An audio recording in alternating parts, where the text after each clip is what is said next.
Bom, iniciamos agora a segunda parte da nossa aula 10, né? Ainda sobre a segunda lei da termodinâmica, mas agora, nos aproveitando dos conceitos que introduzimos na primeira parte desta aula, vamos implementar esses conceitos dentro dos processos termodinâmicos, nomeadamente aqueles descritos num diagrama PV, né? E um processo que a gente vai dar ênfase aqui, até para contextualizar melhor e de forma quantitativa a segunda lei da termodinâmica, é o ciclo de Carnot, né? E a gente vai construir esse ciclo, entender ele e ver como ele está relacionado com a segunda lei da termodinâmica, né? Sempre dentro desse escopo de um curso introdutório de termodinâmica, né? O ciclo de Carnot, ele é caracterizado por expressar a reversibilidade de um processo termodinâmico, né?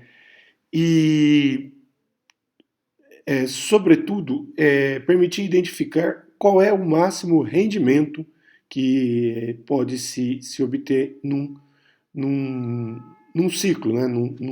Na construção de, por exemplo, um motor térmico, né? Então, dada uma fonte quente e uma fonte fria, a pergunta a ser feita é qual seria o máximo rendimento que se pode obter de um motor térmico operando entre essas duas fontes?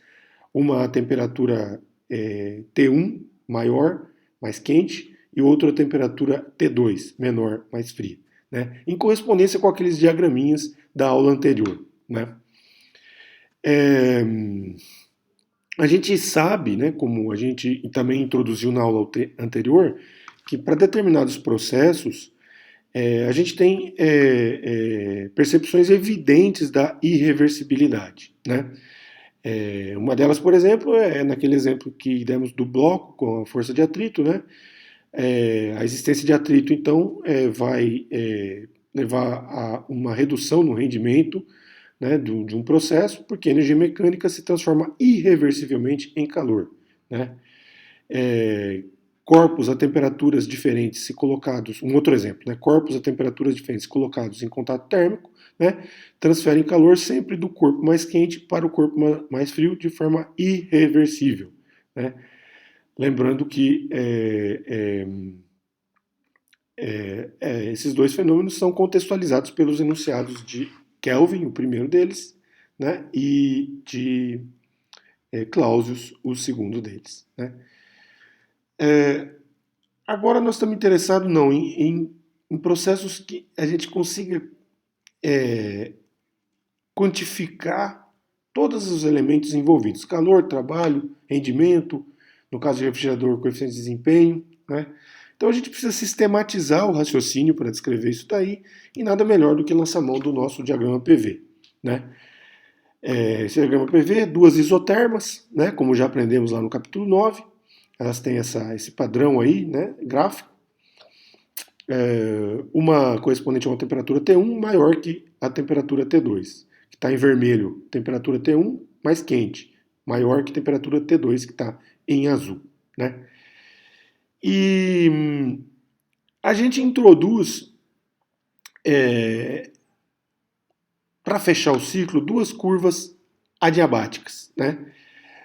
Isso é para facilitar nosso raciocínio, porque, e lógico também, para permitir fazer as contas, mas a ideia é fechar o ciclo, né? Então a gente consegue ver ali uma espécie de um paralelogramo deformado e que tem uma área enclausurada, e isso vai determinar então um ciclo termodinâmico. Se a gente seguir as setinhas, né, eles estão aí no sentido horário, então corresponde a um motor térmico, né?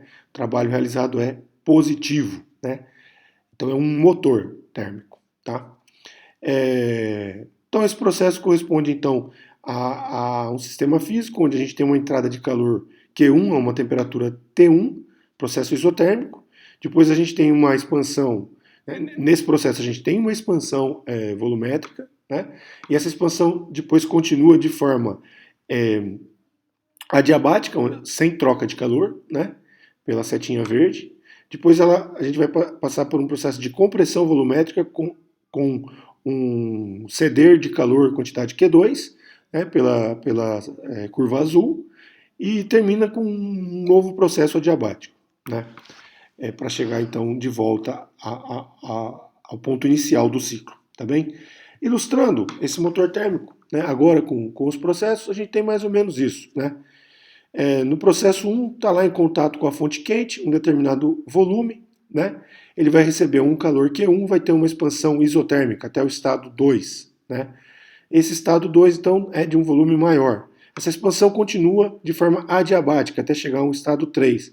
Nesse caso, a temperatura diminui, né? E chega-se então ao valor T2, ao reservatório frio. Cede-se calor, né, a esse reservatório, uma quantidade Q2 de calor, esse ceder calor é seguido por uma compressão isotérmica, né, de 3 até 4. Então, isotérmica porque a temperatura T2 se mantém. E por fim, volta-se ao volume inicial com uma nova compressão, agora adiabática. Está escrito abiabática aí, mas é adiabática. Foi um erro, tá bem?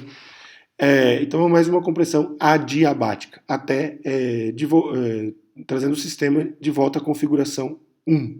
Né? Então a gente fecha o ciclo e tem, nesse processo, houve realização de trabalho, ou seja, é o princípio de um motor que, por fenômenos termodinâmicos, realiza um trabalho positivo, permite que um determinado equipamento funcione. Né? Qual foi a percepção do Carnot olhando para esse experimento? Né? Bom, ele introduziu um teorema que diz o seguinte: nenhuma máquina térmica que opere entre uma dada fonte quente e uma dada fonte fria pode ter rendimento superior ao de uma máquina de Carnot. A máquina de Carnot é justamente aquela que eu acabei de descrever, ou seja, justamente essa daqui. É aquela que se compõe por duas isotermas e duas adiabatas. Sempre que eu tiver duas isotermas e duas adiabatas numa configuração desse tipo, formando um ciclo fechado, eu tenho uma máquina térmica de Carnot, que pode ser um refrigerador ou um motor. Se o ciclo for horário, é um motor. Se o ciclo for anti-horário, é um refrigerador. Nós estamos ainda tratando do motor, né? Então vamos continuar falando do motor, depois a gente vai para o refrigerador. Né? Todas as máquinas de Carnot que operam entre essas duas fontes terão o mesmo rendimento. Então esse resultado é um resultado muito poderoso e muito forte.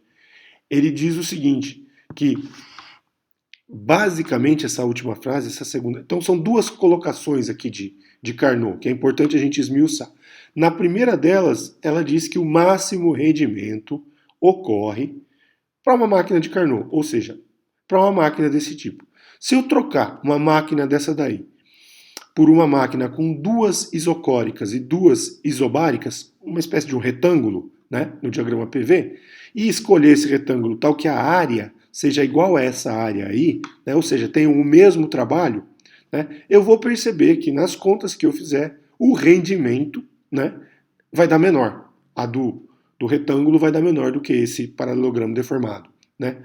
Então, e qualquer outro ciclo fechado com a mesma área, sempre vai ter um rendimento associado menor do que essa daí, que é a máquina de Carnot. Essa é o teorema de Carnot. Né? A gente vai ter que demonstrar que isso é verdade. Né? A segunda informação diz que todas as máquinas de Carnot que operam entre essas duas fontes, T1 e T2, terão o mesmo rendimento. Ou seja, como parte do teorema, ele diz também que não importa aonde eu vou colocar as curvas verdes ali. Né? Se eu estabeleci T1 e T2, não importa onde eu coloco as curvas verdes, que eu vou ter sempre o mesmo rendimento. Tá? Não é o mesmo trabalho. Né? Se eu mudo a posição das curvas verdes, eu posso mudar a área, vou ter um trabalho diferente. Mas na conta geral, o rendimento, né, a expressão para o rendimento vai ser sempre a mesma. Né? Então, vamos então analisar o rendimento dessa máquina de Carnot e verificar qual é a relação que a gente tem desse rendimento, né, com a reversibilidade do processo. Né? É de se supor que, se eu imaginar dois processos, um reversível e um irreversível, A máquina de Carnot vai estar relacionada ao processo reversível.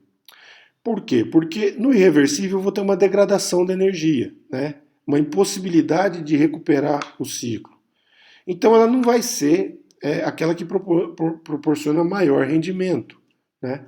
Então nós vamos mostrar que uma máquina reversível de Carnot tem um rendimento maior que uma máquina irreversível, né?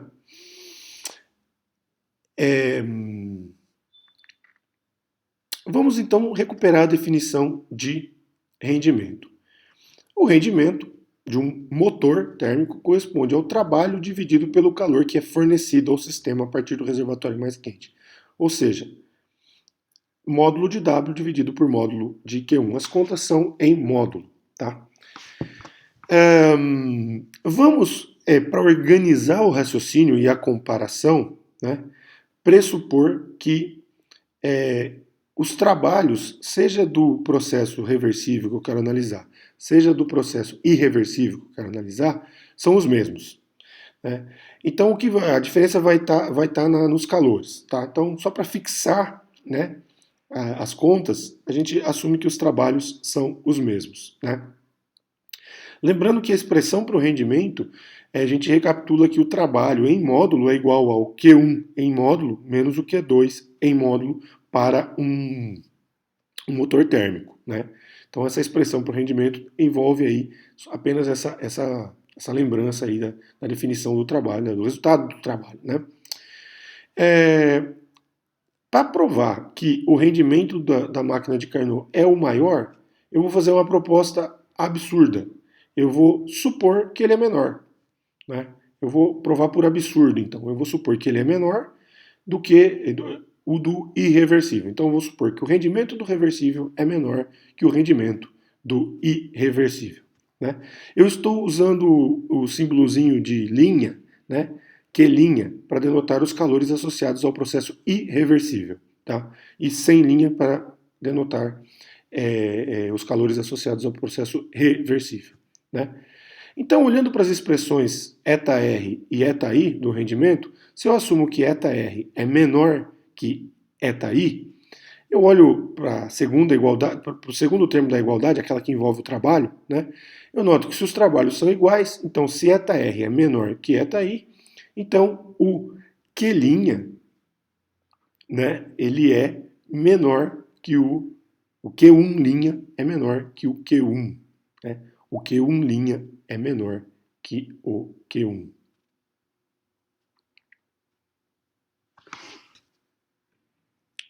Por consequência, o Q2' também é menor que o Q2, né? Sempre olhando que o trabalho é o mesmo para os dois, que a gente assumiu para fixar os valores, tá? Então temos ali Q1' é menor que Q1, quer dizer que Q1' menos Q1 é menor que zero, ou Q1 menos que... Sempre em módulo, tá, gente? Sempre em módulo. E o Q1 menos Q1' é maior que zero. Ou seja, Q2' menos Q2 menor que zero, Q2 menos Q2' maior que zero, né? Então, isso pode talvez ficar mais claro se a gente reverter, né, uma dessas máquinas, né, no caso a reversível, né? E então, olhando aqui para o diagraminha do lado esquerdo, né, que tem a máquina reversível, vamos inverter as setinhas, transformar esse motor térmico em um refrigerador e acoplar ele a irreversível, da forma como está aqui, né? Então, agora eu passei ela para o lado direito, né, e já revertida, né, com as setinhas trocadas. Então, ela é um refrigerador, né? E nos apoiando nessas informações, olhando para esse sistema, a escolha do trabalho, né, igual para os dois sisteminhas, é conveniente para que agora a gente tenha um trabalho líquido nulo, né? O trabalho que sai de um entra no outro. Então, olhando de fora para esta máquina térmica, sem saber o que está acontecendo lá dentro, só olhando os efeitos, a gente vê que tem um trabalho nulo. Além do trabalho nulo, a gente tem um calor Q1 menos Q1' entrando na fonte quente e um calor Q2 menos Q2' saindo da fonte fria. né? Q2 menos Q2' é igual a Q1 menos Q1', né? Ambos são positivos, são maiores do que zero, como a gente já argumentou aqui, né? Deduziu. Então temos uma quantidade de calor saindo da fonte fria e entrando na fonte quente. Ora, mas isso viola, sem realizar trabalho, né? Como único efeito, isso viola o enunciado de Clausius. Então, assumir que ΔR é menor que ΔI viola o enunciado de Clausius. Portanto, ΔR tem que ser maior ou igual a ΔI. Não pode ser menor que ΔI. Tá? Tem que ser maior ou igual a ΔI. Percebemos isso. Agora, imagine que se ao invés de termos associado uma máquina irreversível à máquina reversível, associássemos também uma máquina também reversível, R', né? E concluiríamos então, se assumíssemos que, vamos olhar para cá, ó, que ΔR era menor que ΔR', cairíamos em ΔR maior ou igual a ΔR'. Mas poderíamos fazer o contrário, porque as duas são reversíveis. Então poderíamos dizer ΔR' é menor que ΔR. Ou seja, fazendo a mesma construção lógica, trocando R por R'. Né? Então assumiríamos ΔR' é menor que ΔR e cairíamos em ΔR' tende a ser maior ou igual a ΔR. Né? Então, por um caminho, se as duas são reversíveis, por um caminho cairíamos que, se as duas são reversíveis, temos dois caminhos. Nesses dois caminhos, sugeriríamos que um rendimento é menor que o outro. Nos dois casos, cairíamos que não podem ser um menor que o outro porque violariam Clausius, o enunciado de Clausius. Então, nos dois casos, teriam que ser maior ou igual ao outro. Ou seja, ΔR' maior ou igual a ΔR e ΔR maior ou igual a ΔR'. A única forma de ser satisfeito é se ΔR igual a ΔR'. Né? Ou seja, o rendimento é o mesmo, que é aquilo que a gente partiu, né? A condição da qual a gente partiu lá no teorema. Né? Então o teorema é verdadeiro. Né? Ou seja, não importa onde eu coloque as minhas adiabatas, né? Se eu tiver processos reversíveis, sempre que o processo for reversível, o rendimento é o mesmo e é o de rendimento máximo. Né? Quando ele é irreversível, o rendimento, ΔR, é sempre maior ou igual ao que o do irreversível. Agora, quando eu comparo dois reversíveis, eles têm o mesmo rendimento. Então, processos reversíveis têm o mesmo rendimento. E o rendimento é o rendimento estabelecido pelo Teorema de Carnot. Né? As únicas características das fontes quente e fria do ciclo de Carnot são suas temperaturas. E o rendimento, então, de uma máquina de Carnot deve ser função dessas temperaturas. Né? Então a gente diz que, como o rendimento depende de Q1 sobre Q2, ou de Q2 sobre Q1, enfim, a gente diz que isso é uma função das temperaturas. Aí a gente olha, né, para uma combinação de ciclos de Carnot com três temperaturas. Aí, né, a gente traça as adiabatas e nota o seguinte, que a gente pode identificar aí três processos de Carnot, né, três ciclos. O ciclo 1, 2, 3, 4, 1, né, 1, 2, 3, 4, 1, vocês podem acompanhar aí na figura. O ciclo 4, 3, 5, 6, 4, 4, 3, 5, 6, 4, né? E o ciclo que engloba os dois, que é o 1, 2, 3, 5, 6, 4, 1.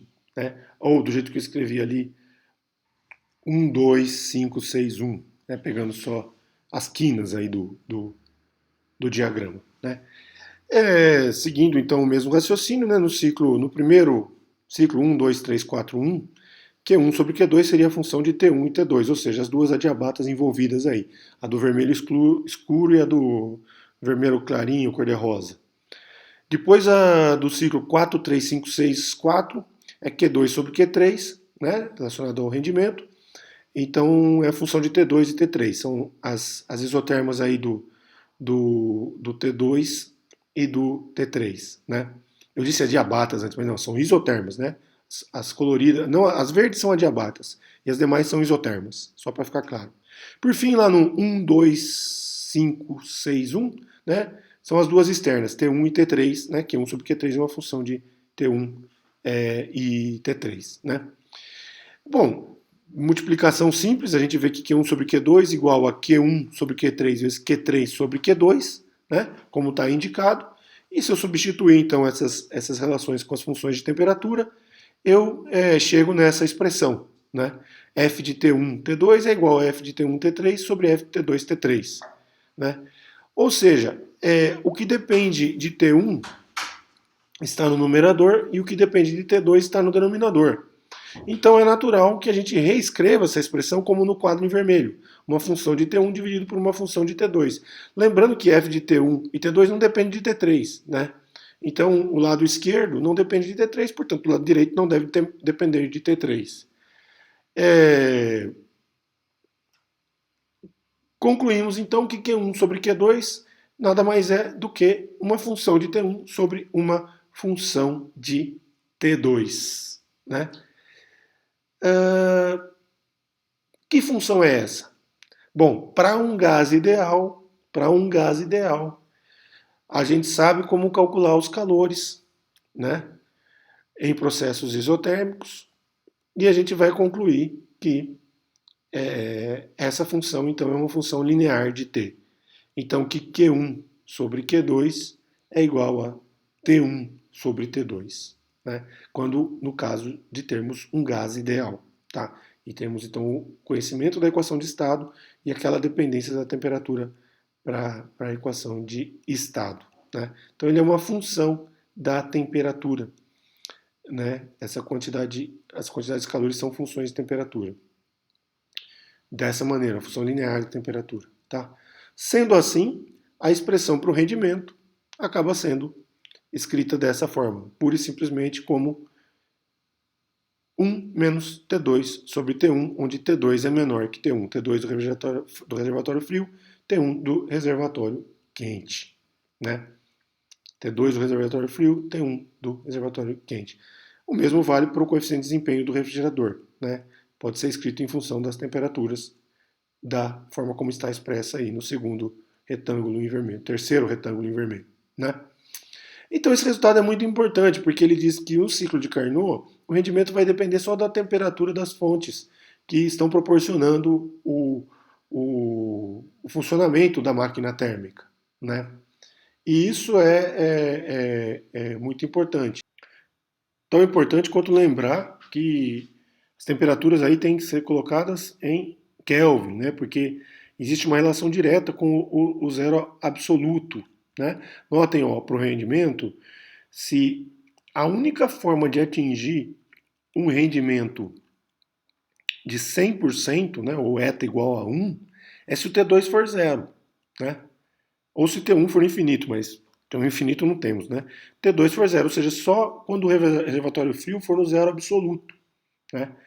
Então, quer dizer, essa ideia da máquina de Carnot e do teorema de Carnot traz à tona mais uma relação com o zero absoluto, né? É, que a gente já explorou quando estávamos introduzindo a definição de temperatura, né, em função do ponto triplo da água, né, e a relação com as escalas termodinâmicas e com as propriedades dos gases ideais, né.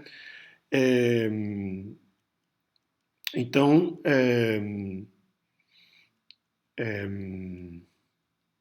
é muito importante lembrar que estamos falando de temperaturas na escala Kelvin, tá? Então, um exercíciozinho aqui, muito simples, né? Para se calcular, então, o rendimento de uma máquina térmica, tal que as temperaturas estão nos limites, T1 igual a 453 Kelvin e T2 igual a 300 Kelvin, né? Isso daria um rendimento de 0,33 ou de 33%. São exercíciozinhos simples, como no livro deve ter alguns mais complicadinhos. E a gente vai aplicar, então, isso daí em vários processos, inclusivamente aqueles que não estão explicitamente designados como ciclos de Carnot. São outros ciclos que apresentam outros rendimentos, dentre os quais temos, por exemplo, o ciclo Otto, que tem duas isocóricas e duas adiabatas, né? Depois temos também o ciclo diesel, que tem uma isocórica, uma isobárica e duas adiabatas, né? Ele temos ali que executar os processos das formas mais diversas. Aqui temos uma complexificação do problema, né? Tem um ciclo diesel, vocês podem olhar do lado esquerdo ali, né? Tem, então, uma etapa vai de 1 a 2, 2 a 3, 3 a 4 e 4 a 1, né? São duas adiabatas em azul e verde. Então ali não tem troca de calor. As trocas de calores ocorrem no processo 2,3 isobárico e no processo 4,1 isocórico, né? Mas também ocorre trabalho lá com as adiabatas, né? Porque tem expansão e compressão volumétrica, né? À direita, nós mapeamos esse diagrama num diagrama TS, que eu não expliquei o que é ainda, porque eu não falei de entropia, a gente vai aprender na aula que vem, né? Mas a gente pode fazer um diagrama TS. No caso aqui, as adiabatas, elas são associadas à entropia constante, né? Então elas também são isentrópicas, né? Não são apenas adiabatas, são isentrópicas. A correspondência não é imediata entre isentrópica e adiabata, tá? Tem uma sutilidade de diferença entre elas, né? Mas enfim, naturalmente daí as isobáricas e as isocóricas têm comportamento diferente, né? Isso é só para vocês saberem que existem outros diagramas que não o PV, né? Tem o diagrama TS, a gente vai falar dele na próxima aula, tá? Aqui uma máquina a vapor, não de um gás ideal, mas de um gás irreal, de um gás real. Nesse caso, as isotermas não são aquelas curvinhas perfeitinhas do gás ideal, né? Elas têm um comportamento um pouco diferente, né? Às vezes torna o processo mais fácil de calcular, às vezes não, enfim, mas é só para conhecimento de vocês, né? Esse tipo de ciclo é o que a gente conhece nos motores, né, no cilindro de um automóvel, por exemplo, a explosão do combustível ali e tal. Então, agora, né, com a segunda lei termodinâmica, com esses processos todos descritos, a gente entende como funciona a máquina térmica, percebe o papel fundamental que teve a termodinâmica na Revolução Industrial, enfim, e até hoje, né, em qualquer construção associada a uma máquina térmica, tá? Então, esse conteúdo foi o segundo passo, né? Falamos do ciclo de Carnot, falamos de rendimento de máquina térmica, são as coisas mais importantes a se depurar dessa aula. E vamos para a última aula fazer as contas, né? Falta com que a gente faça as contas e introduza o conceito de entropia, tá bom? Obrigado.